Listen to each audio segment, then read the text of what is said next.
Educating naughty kids is so brutal. We're really gonna do this right now over a drink. Because they won't bloody give me They will give you... Hello you gorgeous donuts. In today's video we're going to be looking at a British TV show called Mr. Drew's School for Boys. Now the concept of this TV show is basically naughty kids that have been kicked out of their original school go to a summer school in the hopes of improving their behaviour by the time they return to normal school. Now that doesn't sound too dramatic when I explain it like that, but you must know that the kids in this show are evil. They're mental. Absolutely mental. The head teacher of this summer school is Mr. Drew, who is also the head teacher of a show that we've reacted to previously, Educated Essex. Hence the title of the show, Mr. Drew's School for Boys. Now he is like famous for having the best patience a teacher has ever had, but I feel like in this episode, that's going to break that record. So let's find out if these kids can turn their school lives around. The intro of this episode starts off with a monologue from one of the children that attended the school. Teachers today, they're just not fair.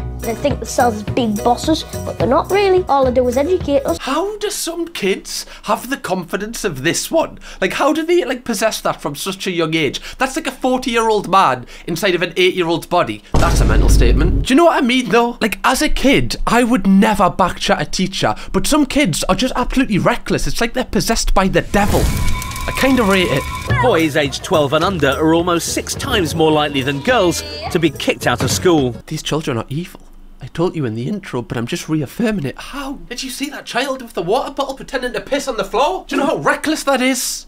God. The episode then progresses and we see the children actually arrive at the summer school. But while their friends and classmates look forward to 6 weeks of freedom, for 11 boys, a very different summer is on the cards. By the way, you would be actually fuming if you just finished for the 6 weeks and then your mum goes, "Oh, don't worry, son, you're going to summer school." You'd be like, "What? No wonder they're pissing on the floor." God, that would be like the worst thing to hear as a kid. Like, imagine all your mates are just on Call of Duty, on FIFA, and you're going to fucking learn some more science. We then get our first interview with Mr. Drew, and he says that he hopes he can change each of these children's lives around, and he believes this is possible because he'll have more one-to-one time with each student. Again, I would be fuming if my mother put me up to this. Like, genuinely, if my mum said, "Cam, you're going to a summer school," I would be straight on the phone to 111. Like, this is an emergency. I can't live like this any longer. What do you mean, summer school? Mr. Drew then meets each of the children and their families for the first time, and we learn a little bit more about them. It's terrible. Yes. Why? The teachers are always mouth at me, like, rah, rah, rah. What do you mean the teachers are always mouth? Like, what else are they going to talk with? They're always mouth? What does that even mean? Do you want to go to school and just sit in silence? Is that what you want? That would be so boring. Actually, would that be good?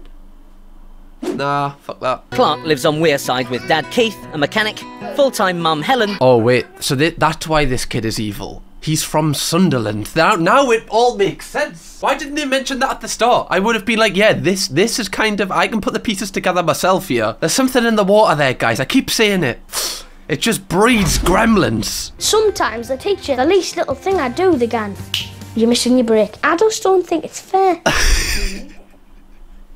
So this kid has more personality as an 11-year-old than most people get in their entire life. This kid needs a TV show. Why wasn't this kid like Little Deck and Little Ant and Deck? Genuinely, like, it's hard to hate him because he's hilarious. I've never met a boy like him, and everybody who meets him says they've never met a boy like him. To be fair, they did say that about Ted Bundy. You know, let's just bring the praise back a little bit. We don't know how the future's going to end up for this one. Some of the time I just stay in bed and relax on a school day. He talks like he's like a retired 65-year-old man. I believe this boy might be the real-life Benjamin Button. I feel like he's aging backwards. When he's a good boy, you know, he's fantastic.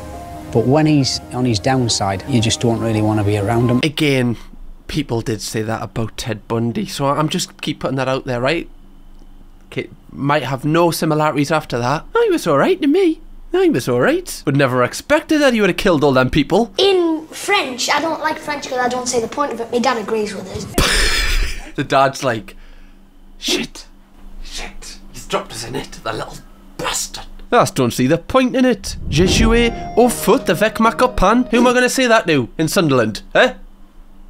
Useless. We then meet some more of the students that will be at the school. And you're thinking about going to school. How do you feel? Depresses me. I'm sorry, right? You can't have a child that is like really badly behaved and then give him that haircut and then call him Max right? That's literally Mad Max. That's who we're looking at right now. Like, you're just creating like a custom GTA character at this point. Now for Mr. Drew's final appointment. But it seems the timing's a little inconvenient for 9-year-old Zane. I don't want to see him now. I want you to come and see the head teacher with me now. Oh my god, this is the type of person that would like beat me in 8-ball pool and then just like spam the emojis and I'll be like, oh.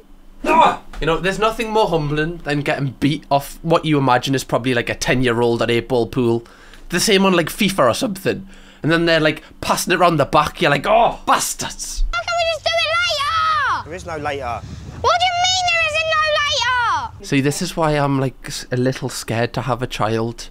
Because I feel like it's going to get all the conditions that I have up here and it's going to end up like this. This person might have grown up and become like a very nice adult, but as a child, I don't know if I could do that. No, I'm having an existential crisis. What's going on? When he was born, he nearly died, and because of us thinking that we're going to lose him, we gave him everything he wanted. I actually feel sorry for the mother here. Like, clearly this is like a more deep-rooted issue. They know that they've kind of messed up in raising them because they've literally spoiled them rotten because they thought they were going to lose them. Like, I actually feel really bad. I feel like I would be the same because for some reason you'd feel like you have to make up for it even though you don't. That's sad. You just want sweets. That's all you want is sweets. When he wants something, he'll just constantly on and on. Could Alan the dad not take the gaming headset off just for this one part of the interview? He's like, can I keep the turtle peaches on? Is that alright? Yeah, that's fine. Great. 2 secs. Lads, where we're dropping? Right, Tilted Towers, is it? Great. On and on until your blood's boiling and you just want to spot him like Homer Simpson style and shut up. Sorry, you want to, what, strangle your son? Like Homer Simpson style until he be quiet? Okay, well, this is not a toxic household. I like this. I don't know if I'm going to take that back for people that take that literal. I'm going to meet him! When? Shouting! Out of all of the educating videos we've done, this child right here might be the craziest. You know, I don't even feel like that's a hot take. He is the craziest. It's now the first day of school and Mr. Drew holds a meeting with all the kids and all the parents. And then he hosts the first lesson of the day, which is in fact for the parents. Mr. Drew wants the mums and dads to recognise that what happens at home directly impacts on their son's behaviour at school. I love how these parents were like, oh, thank God we're going to send the evil child to a summer school. We've got 4 weeks of rest, and then it's actually them that get put in the lessons. Calm as a bitch, guys. Whilst the parents are in this lesson, a fight has already broke out between the boys. And PE teacher Dominic Valente steps in to remove 11-year-old Tom. Mum Christina is witnessing his behaviour at school for the first time. I actually feel sorry for these kids because I think obviously you can have a laugh and say the evil, etc. But a lot of it is like they won't know why they're acting like this way. Like it's explained earlier, some of the kids have ADHD, some of the kids might just be a product of the environment, some of the kids have just been spoiled too much, so that's like all they know is like getting their own way. I think it's easy for people that don't struggle with their behaviour to kind of look at these people and be like, they're idiots, but I definitely feel like there's a deeper rooted meaning behind it. It's now time for the first lesson for the boys. However, 2 of the students haven't turned up for the lesson, so Mr. Drew goes on the hunt for them. Because you're a dark teacher. A dark teacher? What's a dark teacher, Matt? Because it hates children. Hates children, oh dear. Yeah. One thing that I just think is fantastic about Mr. Drew is the man never gets angry.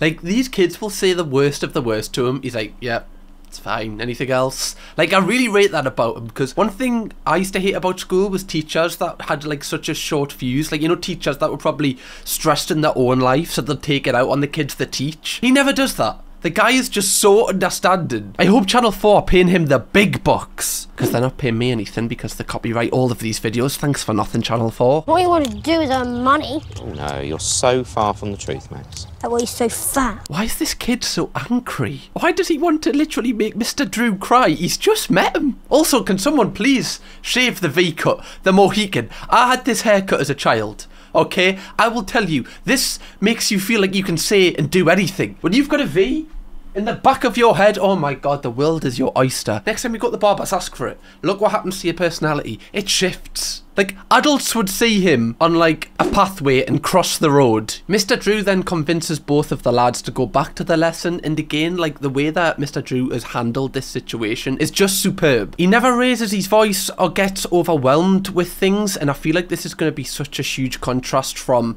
how maybe the parents of these children interact with them, or even the usual teachers. Normally, they're used to just walking over everyone, whereas Mr. Drew doesn't let them do that, so I wonder if that's going to be, like, a big factor in changing these guys' like behaviour. On the topic of the parents, we then learn a little bit more about Max and his life at home. I do get very embarrassed by Max's behaviour. I don't like going to the school for that reason, because I am that mum that everyone points and stares at. That's like such a weird kind of dynamic that other parents would be like, oh, there she is. There she is, look. Yeah. Right? The mother of Lord Voldemort over there. That's one thing I'm not looking forward to, is like the dynamics of like the parents in like a schoolyard. I feel like it would just be dead like ratty, like a lot of it. I feel like it would be dead clicky. It would be like being back at school. The episode then goes back to focusing on the lesson that we previously mentioned. Surprisingly, Dominic and Clark are the best behaved kids in that lesson, which is like a stark contrast from the start of the episode when they looked absolutely mental. Is bro just eating like sweet corn with like 4 pasta bits in it? God, that's the best meal ever. That's like tapas. I love it. It's now time for their next lesson, which is drama, and after they've been so well behaved, the show just shows everyone battering each other at the start of this lesson. Boys, we need to be... Boys. Boys, we can't teach you at the moment like this. Bro, like, why is this like a Royal Rumble? Have they been taught to like reenact one? This is mental. Like, why are they all just trying to kick lumps out of each other for no reason? This is like my worst fear. Like, imagine if this was your class in school. Every single day you had to put up with this. Someone's gonna end up in tears, guys. Yeah? Someone's gonna end up in tears. I love that one of the teachers is just repeating, somebody's gonna end up in tears, whilst just watching them absolutely swanton bomb each other. Like, someone just RKO'd someone and the teacher's like, it's gonna end up in tears. It's gonna end up in tears. Don't worry, it's your time you're wasting, not mine. Like, do something! Mr. Drew then has to come in and kind of sort the kids out. And Clark gets singled out and has to be removed from the lesson because he's causing absolute ructions. Moving on, the kids and the parents then take part in a PE lesson together. And Tom is already kicking off. Settle down. Why are you fucking winding me up? Just settle down. On a real though, this must be so stressful again, because that's Tom who, at the start, he was involved in the first fight when they just arrived at the school. Like, that must be really difficult for him to kind of control his emotions. Like, when he gets angry, he must have like a really short fuse. Now, that's stressful when you're an adult if you've got a short fuse, but especially as a child when you're experiencing all of these emotions for the first time. I can imagine that would be genuinely really stressful and probably upsets him, and that's why he just kind of has these outbursts. And then Mr. Drew comes into the lesson and he kind of puts his foot down and says that all of the bad behaviour has to stop, otherwise changes are going to be made. Mad Max and Ruth have then been called in for a private meeting with Mr. Drew in his office, as he's one of the worst offenders at the school at the minute. I don't know why we're here. You were rude and abusive to me, you disrupted the lesson, and you thought it was all just a big joke. Great joke, great laugh. Oh, look at the mum, she's literally in tears. Surely at this point, like as a child, if you're looking at your mum and she's in tears because of something you keep repeatedly doing, surely that's got to have an effect on you if you've got like empathy. Because I feel like kids still have empathy. You know, they can still feel that emotion of like right and wrong. I'm so ashamed of you. You are a better person than that, Max. I'm so ashamed of you, Max. That haircut is terrible and that's the worst of your issues. Can't even look at you right now. That Mohawk's just giving us the ick. You can see here on his face, he clearly is trying to work this out, and he's clearly might be coming to the realization like, oh shit, like this is actually bad. But this is because he's been taught in like a logical way. He hasn't been screamed at. He hasn't been told off really. He's just been told in a way that he, from his perspective, can kind of ingest that information, if that makes sense. Which is why Mr. Drew is like, that's why he's got TV shows built around him. The man has superpowers. It's now Clark's turn to have a private meeting with his parents with Mr. Drew. However, that has been delayed as Clark can't be found. I said, come on, you have a meeting with Mr. Drew, and he just said, oh. That was it. I mean, is that where he is? In the tree? God, get him in a Sidemen hide and seek video. You'd not find him for days. Video would be about 5 hours long. Think of the RPM, guys. Get him in. Technically, the headmaster now. How did he get up there? That's pretty high. This kid's great. If he smartened up his attitude and just accepted what I wanted to do, I would be fine. Bro's like Katniss Everdeen in the first Hunger Games. Staying up there all day. Love it. They then find Clark and they have the meeting with Mr. Drew. In the correct way at the start of the drama lesson. I was only retaliating. Right, so Wasn't my fault, man. Wait, why did he kind of go like American at the end there? Genuinely, I feel like this Clark is a social experiment. There's no way that a kid his age can have this much like switched on in there. Like the kid isn't stupid. The kid's actually really, really clever, but he just can't behave. He's like an abomination. What is going on? The thing is, Clark, and I know you can still hear me, so it's absolutely fine. What are you hoping to achieve, but what you currently don't? You can see Clark getting like more angry and angry because at this point I feel like people would either start screaming at him and then he's got like the reaction he wants. But Mr. Drew is like not falling for all these kind of tactics to kind of disrespect him. And you can see Clark's getting more and more agitated by this because this is probably, he's never probably been spoken to like this. There's some people on this planet I hate to bits. You may be one of them, you may not be. I'm not saying anything because I don't want to be kicked out of this college. I love that he's saying like this. Like he's on some sort of like alpha male podcast or something. This kid is actually great. I actually love him. Like he needs to be like a famous now. I hope he's an influencer now. I want to follow his journey and whatever he's doing. It would be very nice, Mr. Drew, if you could just leave me alone, if that's okay with you. He's so articulate. Like the way he speaks. Like when he's explaining, I'm like, actually, you know, this is that's a great point you make. I would have folded at this point if I was Mr. Drew. I'd be like, yeah, is anything else you want? More chips and tomato sauce? There you go, son. Fine. This kid could like sell water to a fish. Clark, I've come down to get help, not to be told off. One thing that is really interesting is his mother keeps like trying to interject when he's speaking and she instantly gets talked over by Clark and then she just gives up. Like she doesn't kind of try and like combat him, and just from that I can kind of gather that Clark kind of probably gets his own way all of the time if he just talks over his mother like he's used to doing. Whereas Mr. Drew doesn't let Clark lead the conversation. Mr. Drew always just keeps his tone calm, and I feel like this is why he's starting to crack him. It's now a new day and time for the morning assembly. However, Zane is kicking off with his mother over something so small. Can't keep drinking hot chocolate. You're really going to do this over a drink? Oh my god, because they won't bloody give me anything. They will give you... See, I have less sympathy for like a child like Zane because I know it's all he knows, like that's all from his perspective. He's been spoiled, but the other kids like have like, you know, like a mental condition or just other more plausible reasons, whereas he's just spoiled. Like why would you kick off like this at your age just because you can't get a hot chocolate? I'm not doing this. Get some orange juice or something then. He doesn't want juice, he wants hot chocolate, which is what I said, see? I'm so conflicted with Zane in his situation because they do an interview with his mother after the assembly and she breaks down in tears and it makes us feel really sorry for her. I'm admitting to the world, dear, that I'm Mum, how do you think that makes me feel? I do feel like she is self-aware that, you know, it is their issue that they've created, like, Zane to be this way, because as she said in the intro tapes, she was saying that they thought they were going to lose Zane, and because they actually had him, they just spoiled him. So it is a little bit of a sad situation, and it is explainable why he's turned out this way, but...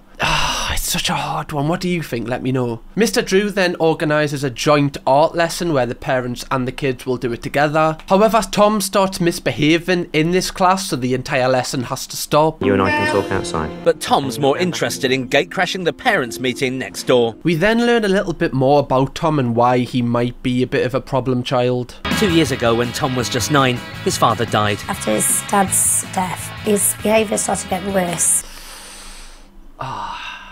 See, I think with Tom, it's obviously a lot more deeper rooted why he's acting this way, because of course if you lost your dad at that age, like losing your dad at any time, but especially at the age he was, like that's going to cause internal things to just change and it's going to like turn your life upside down. And I feel like at that age you still don't really comprehend death that much, because this might be like the first death in the family that he's kind of having to cope with, and it just so happens it's one of the biggest ones you can kind of go through. However, like I actually feel like it might be easier to kind of help Tom, because I feel like his behaviour might be more of like a result of like his emotions and how he's feeling, rather than like a condition or rather than being spoiled. I feel like it'll be easier to kind of talk to him if he just opens up. And that's exactly what Mr. Drew tries to do. He sits down with them one-on-one and just kind of tries to have a deep conversation with them. I try and be nice as I can be, but I just can't control my anger as well. Okay. Didn't you ever get cross? Don't ever get cross? Well, yeah, but... No! Stop! Tom, stop! I can feel the water behind my eyes. Stop it! This is actually really sad. Like the fact, even as Mr. Drew, he was like, oh, do you ever get cross? Like, obviously he hasn't probably got like a male figure in his life. I feel like he's using Mr. Drew as kind of trying to bounce stuff off, just being like, is this normal? How I feel? Like, and how I'm reacting to this, because I just don't really know. That's really upsetting. That actually upsets us. The fact he doesn't know why he's acting this way, whereas if you look at someone like Clark, he's very conscious, like if he does this, he gets a reaction. Whereas Tom's situation's very different. Okay, Tom, look at me. Look at me. I accept that. Thing is, Tom... Fuck. Why are these always so emotional? Or are they not at all? Am I just a crybaby? Possibly that one. I love the fact that, like, this is the first time he's probably ever opened up to anybody. Like, Mr. Drew has just created this, like, safe space for him to kind of do that. Also, the way Mr. Drew's talking to him, where he's also opening up and saying, yeah, sometimes I feel this way. It's just it's just, oh... And I feel like this is the first major breakthrough that Mr. Drew's had with any of the kids that have attended this summer school. Hopefully Tom will improve at this point, because he won't have his back up thinking Mr. Drew's trying to change him or trying to tell him what to do. He's realised that Mr. Drew's actually there just to help him. Moving on with the show, Mr. Drew then organises a school trip to the library, which is a bold move to do with all of these problem kids. But it actually goes really well and everyone absolutely loves it, and there's literally no drama at all. Who wrote the best-selling diary of all time? I'm Frank, because she lived behind this bookshelf and there was a room there. He got killed by the Germans because... Yes, she did. Did some adult try and like correct him there? Right? He was like, yeah, they did. You twats. Were you there, were you? Were you there? No, you weren't, so fingers on lips, thank you very much. As a reward for all the children being really well behaved, Mr. Drew then organises like a treat of a water slide when they get back to the school. Did somebody just shout, what a nice guy? Mr. Drew is an absolute legend, what a bloke. I am glazing this man right now. Doing pirouettes on it. Clark and his dad then have a really honest conversation with each other. At the moment, I'm spending far too much time on the internet. Most of the time, he's sitting on his computer going, oh, wait a minute, son. I feel like that's obviously why Clark like tries to get attention all the time, because obviously he doesn't get enough attention at home, or he feels like he doesn't get enough attention at home. And one thing I've noticed is by the end of this episode, all of the kids are a lot happier than what they were when they first came to the school. However, there is another 3 episodes of this show, and I feel like there's going to be a lot more ups and downs. So if you would like me to react to the rest of this series, let's say like 3,000 likes on this video, and I'll do that. But just quickly before I end the video, I wanted to see like if any of these kids are like posting on social media right now, and I actually found Clark, the main star of episode 1, he actually has a YouTube channel and he's reacted to when he was on the show. Busy Crash back here with another video, and today we have a highly requested video. People asking me to react to Mr. Drew's School for Boys now. Like, obviously I know he's gonna grow up, etc., but I feel kind of proud that he's alright, or he seems alright. Do you know what I mean? Like, I'm glad that that trauma from being like a problem child hasn't kind of ended up badly for him. The guy's posting on YouTube, okay? I mean, that probably means he's got mental. Or is that just me? The only bit in the show that I faked, which you can tell here, there's an odd line my mum says, but basically it was just a drama for the crew, like, well, just like, it'll put the nail in the coffin, we'll bring him down. Oh my god, wait, that's wild. I feel like I need to react to this entire video. So they made him fake that bit. Like, that's weird to say to a child that is struggling with the behaviour, or can you just scream at your mother? Obviously the rest of the show is real, but just the fact they've made him fake that one tiny bit. Why? To make him look like extra evil? I'm unsure. But one thing I've realised from just skimming through this video is the guy seems a lot more comfortable. He seems a lot more just sure of himself. I don't know whether that's from appearing on the show, like if that had an effect on him, or just growing up in general. But if we do continue to break down these episodes, I might like reach out to him and see if he wants to come on the channel for like an interview or something. I feel like that would be pretty cool. But anyway, if you would like to see me break down another educating video exactly like this one, click right here, because there's a lot of drama in this one. Or watch a brand new video on my new Reacts channel right here.